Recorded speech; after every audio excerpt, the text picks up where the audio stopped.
তোমাকে কিছু প্রশ্ন করি, উত্তর দিতে পারবা? কি প্রশ্ন করবা? করো তো দেখি চেষ্টা করে পারি কিনা। একটা বিমানে 50টা ইট আছে, তার মধ্যে থেকে একটা ইট পড়ে গেল, এখন কয়টা ইট থাকে?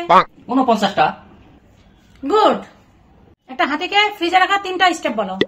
প্রথমে ফ্রিজের দরজা খুলবো, এরপর হাতিটাকে ঢুকাবো, এরপরে ফ্রিজের দরজা বন্ধ করে দিব।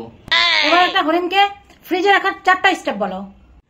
এবার প্রথমে ফ্রিজের দরজা খুলবো, হাতিটাকে আগে বের করবো, এরপর হরিণটাকে ঢুকাবো, এরপরে ফ্রিজের দরজা বন্ধ করে দিব। অসাধারণ। তোমার সামনে একটা সিংহ বসে আছে, তারপর তুমি ভয় পেলে না, কারণ কি? কারণ সিংহ টিভির ভিতরে ছিল। গুড।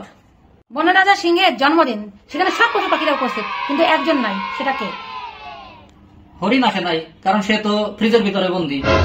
একটা খাল ভর্তি কুমির, কিন্তু একটা বৃদ্ধ মহিলা সেটা অনায়াসে পার হয়ে গেল, কিন্তু কুমিরগুলো বৃদ্ধ মহিলাকে খেলো না, কারণ কি? কারণ সব কুমির তো সিংহের জন্মদিনে গেছে। তারপরও বৃদ্ধ মারা গেল, কি জন্য? হয়তো সে পানিতে ডুবে মারা গেছে।